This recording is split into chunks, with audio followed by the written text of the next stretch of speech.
A starving German shepherd stood beside a frozen mailbox with snow on her back and a letter in her mouth. The mailbox was half buried, the road was empty, and the dog looked like she had been waiting there all night.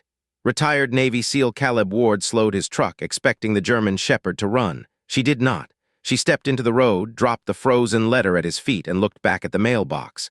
Caleb opened it with stiff fingers. Only one sentence was written inside. "If winter brings you here, please don't ignore her." Caleb read the line twice while the wind pushed snow across the empty county road. The German shepherd watched him with hollow eyes, ribs showing beneath a coat dusted white by the storm. She was starving. She was limping. She was trembling so hard her teeth clicked. But she did not beg for food. She looked at the mailbox again, then at Caleb, then down the road toward a line of pine trees where the snow had buried every track except hers. That was when Caleb understood the dog had not come to be rescued. She had come to lead him somewhere. Stay with this story because by the end, you may believe that sometimes a letter does not arrive by mail.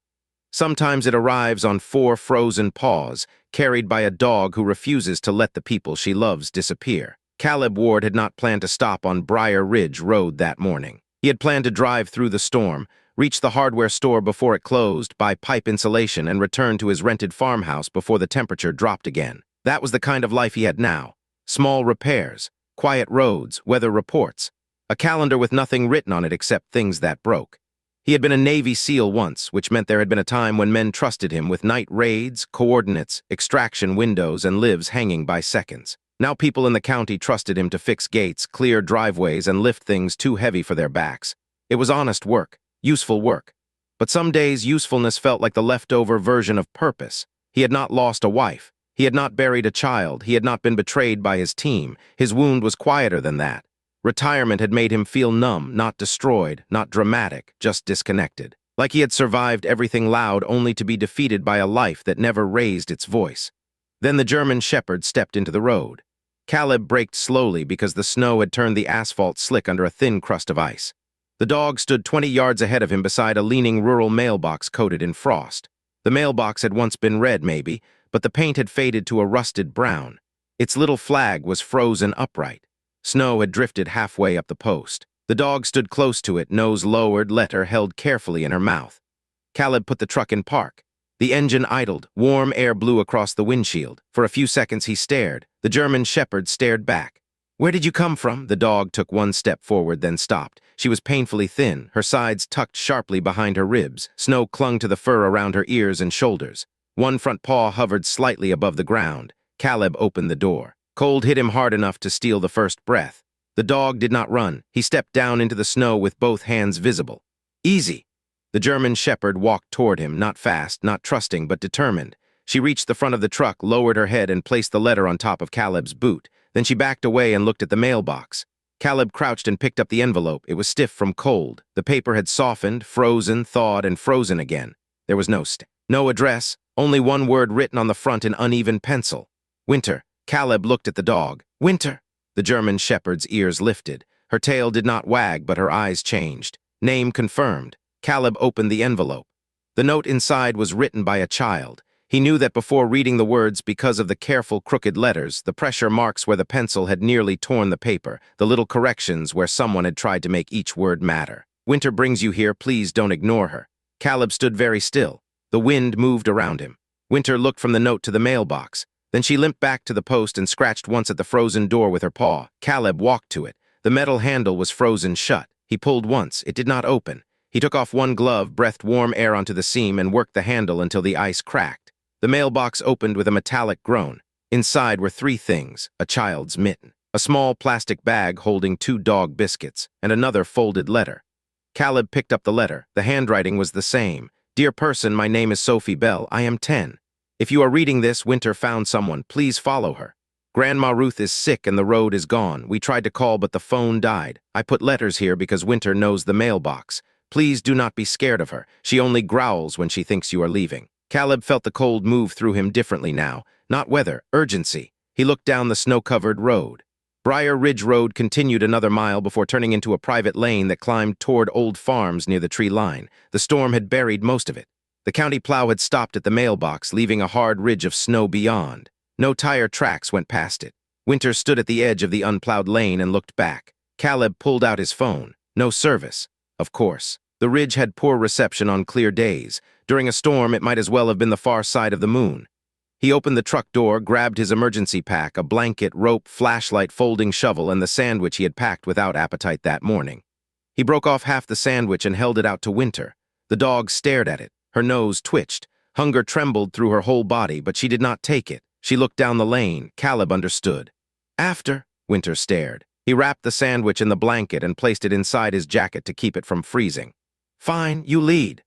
The German shepherd turned and started up the buried lane. Caleb followed. The snow was deeper than it looked. Each step broke through crust and sank to his shins. Winter moved slowly, limping but certain, following a path only she seemed able to see. Sometimes she stopped, pressed her nose to the snow, then adjusted a few feet left or right. The wind had erased most tracks, but Winter remembered. Caleb watched her body, exhausted, starving, injured, still working. He had seen that kind of will before, men pushing past the point where training ended and love began, except this was a dog and the mission was a child's letter in a frozen mailbox. After 15 minutes, they reached the first fallen tree. A pine had snapped under ice and blocked the lane completely. The trunk was too large to move by hand. The space beneath it was too low for Caleb to crawl comfortably with his pack. Winter squeezed under first, then turned back, whining. Show off! Caleb dropped to his stomach and pushed his pack ahead of him. Ice scraped his jacket. Snow slid down his collar. By the time he crawled through, Winter was already moving again. Another 20 yards ahead, she stopped at a fence post and began digging. Caleb hurried to her. Under the snow was a plastic feed bucket turned upside down. Inside, it was another letter sealed in a freezer bag. Winter sat beside it, panting in the cold. Caleb opened the bag. Dear person, if Winter got you past the first tree, thank you. There is another tree after the bend. Grandma says do not walk on the creek ice. It looks strong, but it is not. If you have food, please give Winter some. She keeps giving hers to the puppies. Caleb looked at Winter. Puppies! The German shepherd looked away, not guilt. Duty. He unwrapped the sandwich and offered it again. This time Winter took one small piece. Then she turned her head away. Eat! She refused. Caleb broke the piece smaller and placed it in front of her. She swallowed 2 bites, then stood. Not enough. Not nearly. But the letter had told him something important. There were puppies. There was a sick grandmother. There was a child named Sophie. There was a washed-out road. And Winter had been traveling between them and this mailbox, carrying letters, wasting strength, refusing to leave. Caleb packed the letters carefully and followed the dog around the bend. The second fallen tree was worse. It had brought half the slope down with it, filling the lane with branches, snow, and mud frozen hard. Beyond it, Caleb could see where the road narrowed along a creek. The creek was swollen, black water moving beneath plates of broken ice. Winter stopped before the creek crossing and barked once. Caleb looked ahead. The old wooden bridge was gone, not damaged. Gone. Only 2 snapped beams remained, reaching toward the opposite bank like broken arms. On the far side, the lane continued uphill toward a farmhouse hidden behind pines. Caleb's jaw tightened. The road is gone. Sophie had not exaggerated. Winter paced near the bank, whining. There was no bridge, but there were tracks along the creek edge, half filled with snow, dog tracks. Winter had been crossing somewhere else. Caleb followed her downstream. She moved carefully, avoiding thin ice near the edges. 50 yards down, the creek narrowed around a fallen log jammed between 2 rocks. Winter crossed it like she had done it too many times already, paws slipping once, body correcting instantly. Caleb looked at the log. No. Winter stood on the other side and stared. No, that is not a bridge. The dog barked. Caleb looked upstream at the vanished bridge, then downstream at the impossible log. He secured his pack, tied one end of rope around his waist and the other around a tree, then stepped onto the log. The bark was iced. The creek moved below with a sound that made the cold seem deeper. Halfway across, his boot slipped. Winter lunged forward on the opposite bank, barking once sharply, and Caleb dropped one knee onto the log, gripping with both hands. For a second, he was 20 years younger and somewhere else, crossing something worse under fire. Then the memory passed. This was not war. This was Briar Ridge. A dog was waiting. A child had written letters. He stood carefully and finished crossing. Winter touched her nose briefly to his glove, then turned uphill. They climbed through the trees. The farmhouse appeared slowly, as if the snow revealed it in pieces. First the chimney, then the roofline, then the porch sagging under ice. It was an old white farmhouse with green shutters, smoke barely rising from the chimney, half the yard buried under drifts. A barn stood behind it, one side damaged where snow had collapsed part of the roof. No vehicle sat in the drive. No lights glowed. Winter stopped at the edge of the yard and barked. From somewhere inside the house, a child's voice answered. Winter! The front door opened 2 inches. A girl looked out, small face, dark eyes, red hat, too pale. The second she saw Winter, she pushed the door wide and ran onto the porch in socks. Sophie, shoes! An older woman's weak voice called from inside, but the girl was already kneeling in the snow, arms around the German shepherd's neck. Winter leaned into her and closed her eyes. Caleb stopped at the bottom of the steps. For one moment he did not speak. The mission had a face now. That always changed everything. Sophie looked up at him. "You found the mailbox." "Winter found me?" The girl's eyes filled. "I told her to bring someone strong." Caleb looked at the starving dog pressed against the child. "She did." Then a cough came from inside the house, deep, wet, wrong. Caleb climbed the steps. "Where's your grandmother?" Sophie wiped her face with her sleeve. "In the kitchen. She fell yesterday. She says she's fine, but she's not, and the puppies are in the pantry because the barn got too cold." "How many puppies?" "4." Caleb looked at Winter. The dog had already stood, ready to move again. He had the sudden feeling she would not rest until every living thing in that house was counted. "Show me." Inside the farmhouse, the air was cold enough to see breath near the windows. A small fire burned in the kitchen stove, but the woodpile beside it was nearly gone. Ruth Bell sat in a wooden chair near the table, wrapped in 2 quilts, one hand pressed against her ribs. She was in her 70s, maybe older, silver hair pinned loosely, face gray with fever and pain. She looked at Caleb with sharp eyes despite the weakness. "You the man my granddaughter ordered by mail?" Sophie said. "Grandma." Caleb almost smiled. "Caleb Ward." "Ruth Bell." She tried to stand. He stopped her with one hand. "Don't." "Bossy." "Frequently." Ruth coughed, then winced hard enough that Sophie went pale. Caleb's training moved through him without asking permission. He checked Ruth's breathing, pulse, skin temperature, and alertness. Possible pneumonia, possible cracked ribs from the fall, dehydration, exposure risk, not good, not hopeless. "Sophie, when did she fall?" "Yesterday morning. She slipped bringing wood in." "Phone, dead. The battery pack died too." "Radio, only gets weather sometimes." "Neighbors. Mr. Colton used to check on us, but he went to his son's before the storm." Caleb looked at Ruth. "How long have you been cut off?" 4 days. Sophie said. 5. Ruth sighed. 5 if you count the day I told her not to worry. Caleb looked around the kitchen, canned soup on the counter, melted snow in a pot, half a loaf of bread, a small pile of firewood, letters stacked near the door. "You sent Winter to the mailbox?" Sophie nodded. "She knows the way. We used to walk there for mail before the bridge fell. She kept going back after the storm because she thought Grandpa would come." Ruth looked away. "Her grandfather passed last year." Sophie looked at Caleb. "Winter still checks for him." The sentence landed quietly and stayed. Caleb understood then why the dog knew the mailbox. It had been part of a ritual, a walk, a place where someone loved had once returned from town with letters, bills, peppermint candy, and ordinary life. After he was gone, Winter kept checking. And when the bridge disappeared and Ruth got sick, Sophie used the ritual as a lifeline. Caleb went to the pantry. The 4 puppies were curled in a laundry basket lined with towels near a small space heater connected to the last bit of battery power. They were tiny, maybe 5 weeks old, round-bellied but cold, making soft grunts against one another. Winter entered behind him and counted them with her nose. 1, 2, 3, 4. Then she turned back to Ruth. "Count complete, almost." Caleb looked at Sophie. "Any other animals?" "A cat in the bedroom, 2 goats in the barn if they're still okay." "If," Sophie's chin trembled. "The barn door froze. I could hear them yesterday, not today." Winter barked, not at Sophie, at the back door. Caleb grabbed his gloves. "Of course." The barn was worse than the house. Snow had caved in part of the side roof, blocking the main door and pressing broken boards against the feed room. Winter led Caleb around the back to a smaller door half buried in drift. He shoveled fast. Sophie tried to help until Caleb ordered her back inside. She obeyed only after Winter nudged her toward the porch. Ruth called from the kitchen window, "She listens to the dog better than me." Caleb dug until his shoulders burned. Then he pried the frozen latch open and forced the door wide enough to squeeze through. Inside, the barn smelled of hay, cold animals, and fear. 2 goats stood in a stall near the far wall, alive but weak, water bucket frozen solid. A barn cat crouched on a hay bale near them, glaring like Caleb had personally designed Winter. He broke ice, found feed, checked the animals, and cleared enough space for air and access. Winter supervised every step. She did not eat the goat feed. She did not lie down. She did not even lick snow from her paws. She watched until Caleb filled water, secured the stall, and made sure the animals were safe. Only then did she sag against the wall. Caleb caught her before she fell. "Enough!" Winter tried to stand again. "No." He lifted her carefully. She weighed far less than she should. Her body was all bone, wet fur, and stubborn heart. Inside, Sophie gasped when she saw him carrying the dog. "Is she dying?" "No." Caleb placed Winter on a quilt near the stove. "But she is done working for now." Winter objected weakly by lifting her head. Caleb pointed at her. "Stay." To his surprise, she did. Maybe because Sophie lay down beside her, one hand on her neck. Maybe because the count was finally complete.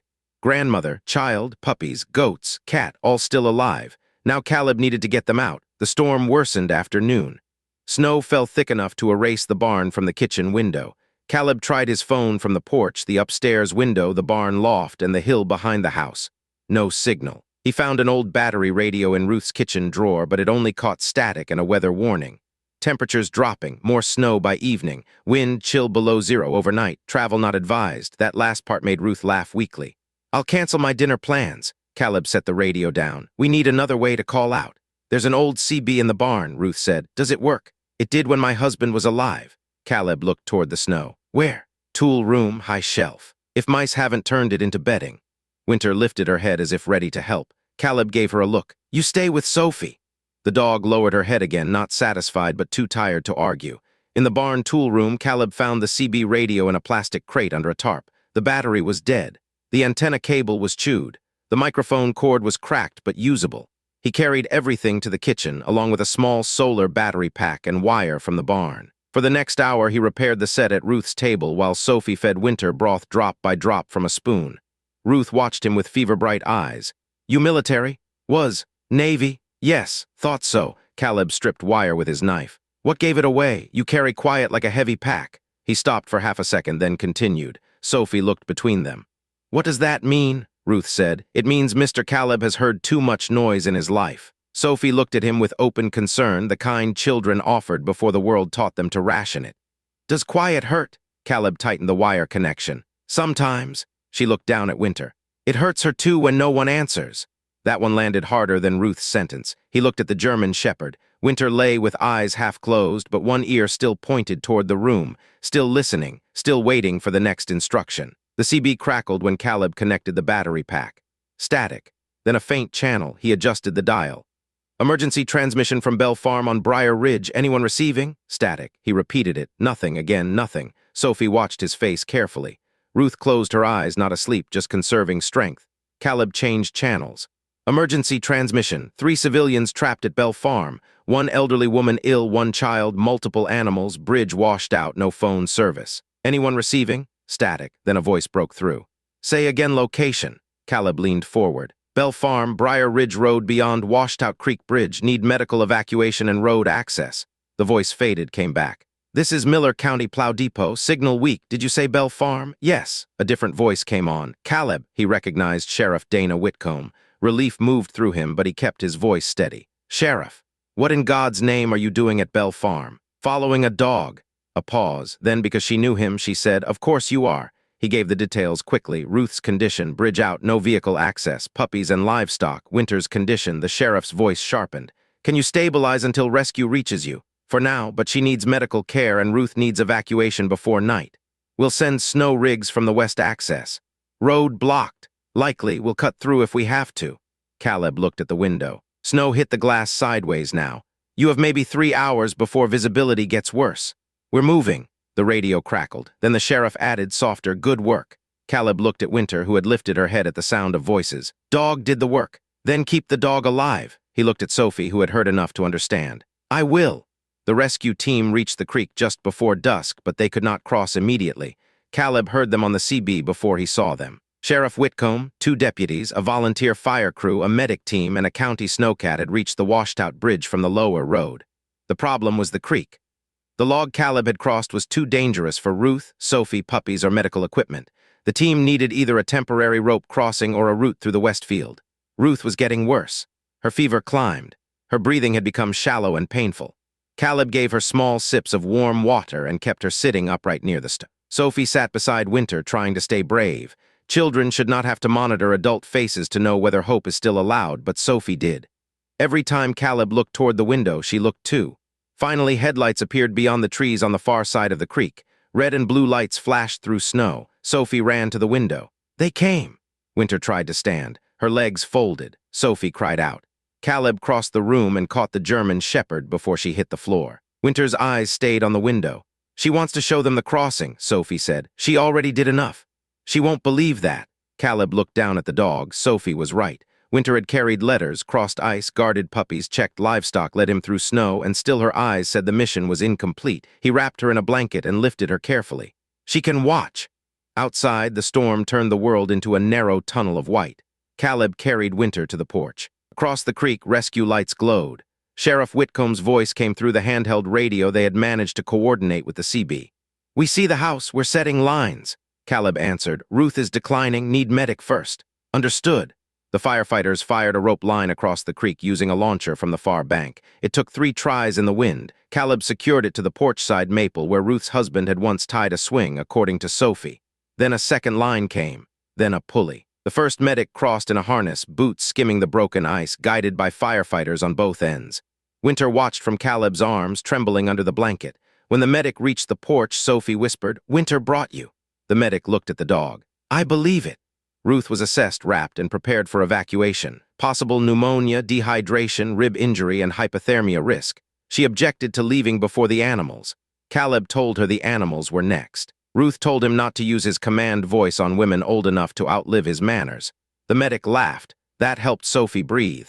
The puppies were loaded into a soft crate with warm packs. The cat refused rescue until Winter lifted her head and gave one low sound. The cat entered the carrier with an offended hiss. The goats would be reached from the west field once the snowcat cut through. Everything was moving. Everything except Winter. When Caleb tried to carry her toward the rope line, she twisted in the blanket and barked toward the mailbox road. Not loud, not strong, but urgent. Sophie went still.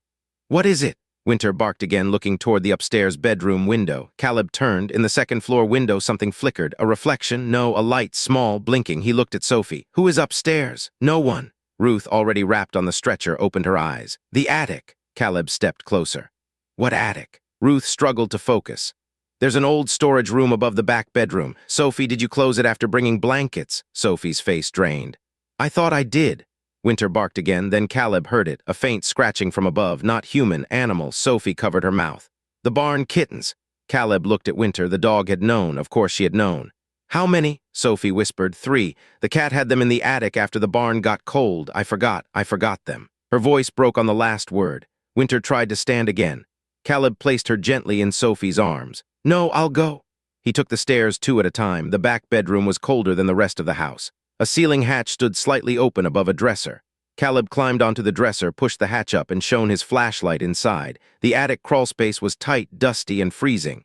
Insulation hung from rafters. Boxes blocked most of the path. The scratching came from behind an old trunk. He crawled in, shoulders scraping wood. The cold bit through his gloves. A tiny mew answered his call. He found the kittens in a cardboard box lined with a sweater, huddled together, alive but cold. 3. He tucked them into his jacket one by one.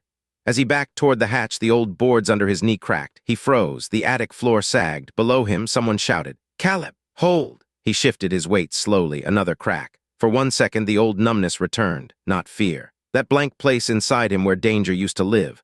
Then Winter barked from downstairs, weak, furious, calling him back. Caleb smiled despite the position. "Bossy dog." He moved carefully, slid one boot to a rafter, and reached the hatch. Hands grabbed his arm from below. A firefighter had come in after him. Together, they got him down with all 3 kittens alive inside his jacket. Sophie cried so hard she could barely say thank you. Winter sniffed each kitten. 1, 2, 3. Then she finally rested her head on the blanket and closed her eyes. Count complete. The evacuation took until nightfall. Ruth crossed first, secured in a rescue basket over the creek, grumbling the entire way. Sophie crossed next with a firefighter, clutching the puppy crate in her lap. The cat and kittens went with a medic. The goats were reached by the snowcat team after they cut through the west field. Caleb crossed last with Winter in his arms. Halfway over the creek, snow blowing sideways, rope creaking under the load, Winter lifted her head and looked down at the black water below. Caleb held her tighter.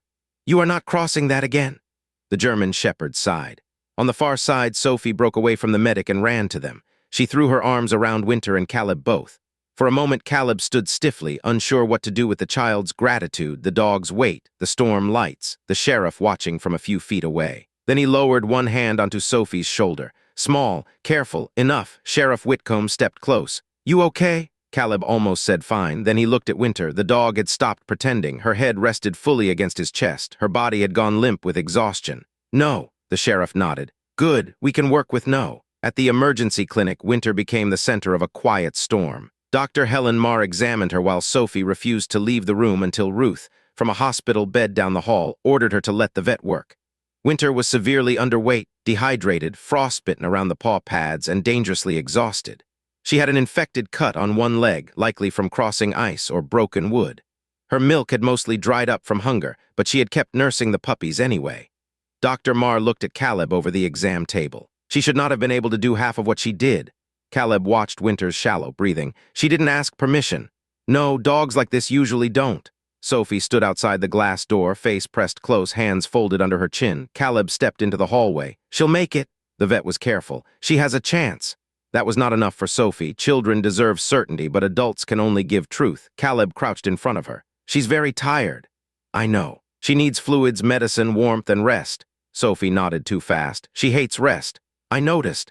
Can I sleep near her? We'll ask. Sophie looked through the glass. She came back every time, even when she was hungry, even when Grandma said she was just a dog and didn't understand.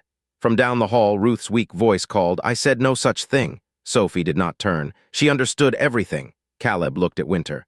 Yes. Sophie reached into her coat pocket and pulled out another folded letter. I wrote this one but didn't get to put it in the mailbox. Caleb took it. Can I read it? She nodded. Dear person, if Winter does not come back, please know she tried. She is the best dog in the world. She knows the mailbox because Grandpa used to take her there every morning. He said a house is not alone if it still gets mail. I think Winter believed him. Caleb looked down at the page until the words blurred slightly. He folded it carefully and handed it back. Sophie whispered, Is our house alone now? He thought about the farmhouse, the buried lane, the broken bridge, the cold kitchen, the mailbox standing in snow like the last place the world might still reach. No, he said, because people came, because Winter kept it connected. Sophie nodded as if that made sense. Maybe it did. Over the next 2 days, the county opened an emergency access route to the Bell farm. Ruth was treated for pneumonia and cracked ribs. The puppies stabilized. The goats became minor celebrities at the veterinary clinic after one of them ate part of a deputy's glove. The cat and kittens recovered with deep resentment toward everyone involved. Winter remained weak but alive. She slept more than Sophie believed was normal. Dr. Marr explained that the dog's body was finally using safety to collapse.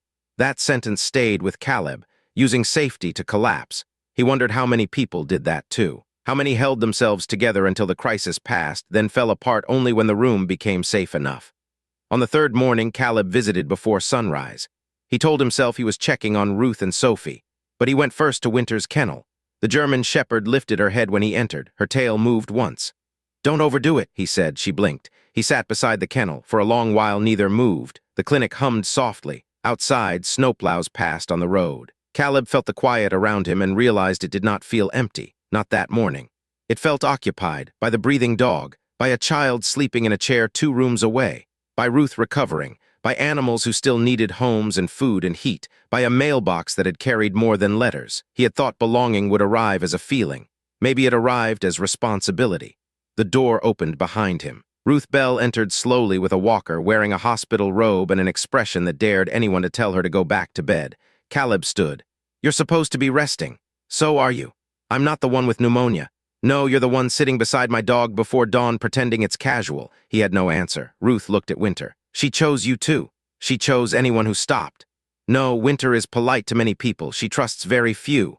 Caleb looked at the dog. Winter's eyes were half closed, but her nose rested near his boot.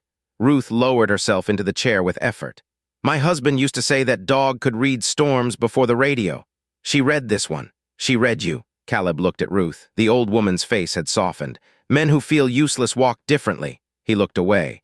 Ruth continued, not cruelly. My husband was like that after he stopped farming full-time. Thought if he wasn't breaking his back from sunrise to dark, he wasn't worth the chair he sat in. Took a dog and a granddaughter to teach him otherwise.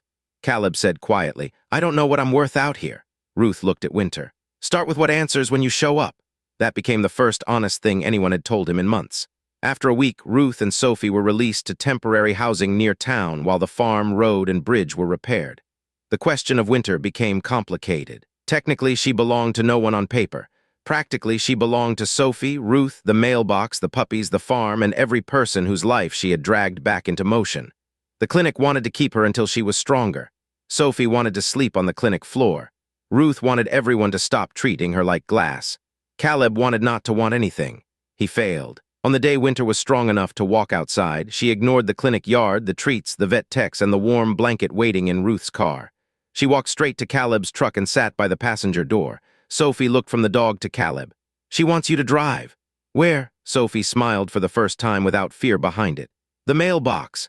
Dr. Marr said, short trip only, no stress. Ruth said, "Everything is stress if you're dramatic." The sheriff, who had arrived with paperwork, said, "I'm escorting because apparently dogs run rescue operations in this county now." They drove in a small convoy to Briar Ridge Road. The county had cleared the road to the broken bridge site. Beyond it, repair crews were building a temporary crossing. The frozen mailbox still stood at the end of the plowed section. Its flag was lowered now. Snow had been brushed from the top. Someone had tied a red ribbon around the post. Sophie climbed out first with a letter in her hand. Winter moved slowly beside her, wearing a soft harness, each step careful but determined. Caleb stood back with Ruth. "What's the letter?" Ruth smiled. "Ask the postmaster." Sophie opened the mailbox and placed the envelope inside. Then she raised the flag. Caleb read the front as she stepped away. "To whoever feels alone." He looked at Sophie. "What does it say?" She hesitated, then handed him a copy. "Dear person, this mailbox saved us because Winter knew someone might stop. If you feel alone, please know that you can still be found. If you see a hungry dog, feed her. If you see a closed road, ask why. If someone leads you through the snow, follow carefully. Love, Sophie and Winter." Caleb swallowed. The wind moved across the open road. Winter sat beside the mailbox, not guarding it this time, just resting. Sheriff Whitcomb cleared her throat. "The town wants to make this an emergency message point during storms." Ruth nodded. "Good." Caleb looked at the mailbox, a simple thing, metal box, wooden post, frozen flag, but it had become a promise. A house is not alone if it still gets mail, and maybe a man was not alone if something trusted him enough to lead him home. Months later, the Bell farm looked different. The temporary bridge had become a real one. The lane was plowed properly now. A weatherproof emergency radio sat in the kitchen. The barn roof was repaired. The pantry held more food than Ruth said was necessary because the church ladies had decided never to trust her definition of enough again. The puppies grew fat and wild. 2 were adopted by neighbors. 1 stayed with Ruth. 1 stayed with Sophie and slept wherever Winter allowed. Winter recovered slowly.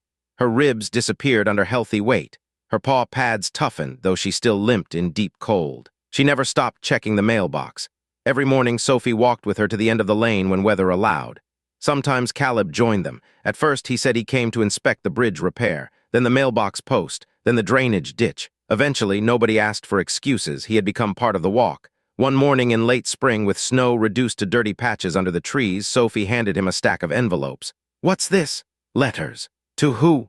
"People who stop." Caleb looked at the mailbox. Inside were letters from town children, church volunteers, Ruth, Sheriff Whitcomb, Dr. Marr, and Sophie. Not emergency letters, hope letters, short notes for anyone who came by the ridge feeling forgot. Winter sat beside the post, proud and serious.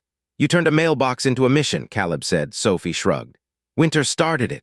Ruth, standing on the porch with coffee, called, "Don't let the dog take all the credit. She can't spell." Winter barked once. Ruth pointed at her. "Do not argue with me before breakfast." Caleb laughed. It surprised him, not because it was loud, because it was easy. That summer, he moved from the rented farmhouse into the old caretaker cottage near the Bell property. He told himself it was practical. Ruth needed help with repairs. Sophie needed rides. The animals needed fencing. The mailbox project needed storage. Winter needed someone who could carry heavy feed bags. Everyone accepted these explanations with suspicious kindness. One evening, Caleb sat on the porch while Sophie read aloud from new letters people had left. A man who had lost his job wrote that he had stopped at the mailbox because he saw the red ribbon and ended up asking the church pantry for help. A widow wrote that she took one of the letters home and read it 3 times. A truck driver wrote that he fed a stray dog behind a gas station because Sophie's note told him to. Sophie looked up. "Winter's still rescuing people." Caleb looked at the German shepherd asleep near his boots. "Yes." "Are you?" He considered the question. Once he would have measured rescue in dramatic terms, extraction, danger, speed. Now it looked different, repairing a bridge before Winter, answering a radio call, filling a pantry, driving a child to school, sitting with a grandmother so she did not pretend pain was nothing, keeping a mailbox full of letters in case someone needed one. "I'm trying," he said. Sophie nodded. "That counts." Winter opened one eye, then closed it again, approval. On the first anniversary of the storm, they gathered at the mailbox, not for a ceremony exactly. Ruth said ceremonies made people talk too long, but people came anyway. Sheriff Whitcomb, Dr. Marr, the road crew that had built the bridge, neighbors, church ladies, children with letters. Someone had planted wildflowers around the post. The little flag had been painted bright red again. Sophie placed the original frozen letter, now sealed in a clear frame, on a small stand beside the mailbox. "If Winter brings you here, please don't ignore her." Caleb stood beside Winter while people read it. The German shepherd leaned against his leg. She was still not a dog who begged for attention. She did not need to. Her whole life had become attention. Attention to storms, to children, to sick grandmothers, to hungry animals, to quiet men who thought they were no longer needed. Ruth came to stand on Caleb's other side. "You staying for supper?" "Yes. I didn't ask if you wanted to." "I know." Sophie ran up with another letter. "This one is for you." Caleb took it. The envelope said Mr. Caleb in careful handwriting. He opened it. "Dear Mr. Caleb, you said Winter found you, but I think she delivered you. Grandma says God uses who is available. I am glad you were available. Love, Sophie." Caleb read it once, then again. Winter nudged his hand. He crouched and placed one arm around the dog's shoulders. For a long time, he said nothing. He did not need to. A starving German shepherd led a Navy SEAL to a frozen mailbox, and the letter inside changed everything. Not because the words were long, not because the paper was important, but because someone small and frightened had trusted that a message could still reach the world if Winter carried it. That dog crossed ice, snow, fallen trees, and hunger because she understood what too many people forget. Love keeps checking the mailbox. Love keeps going back. Love does not stop just because the road is gone. Because of Winter, Sophie was found. Ruth was saved. The puppies lived. The animals survived. The farm opened again. A forgotten mailbox became a place of hope. And Caleb Ward learned that purpose is not always something you chase. Sometimes purpose finds you while you are driving through the cold, steps into the road, and refuses to move until you follow. He had thought his best years were behind him because the uniform was gone, the missions were over, and the world no longer seemed to require the strongest parts of him. But Winter showed him that strength is not only for war. Strength is also opening a frozen mailbox, reading a child's letter carefully, crossing a broken creek, carrying a starving dog when she finally has no strength left, and staying afterward when the rescue is over and the real work of love begins. So if this story touched your heart, share it with someone who feels forgotten, disconnected, or unsure why they are still needed. Sometimes the next message is already waiting. Sometimes the road is not gone forever. Sometimes God sends help through a letter, a storm, and a loyal dog named Winter. Tell us in the comments, has a dog ever led you, warned you, or helped you feel found again? Subscribe for more stories of loyalty, rescue, faith, and second chances.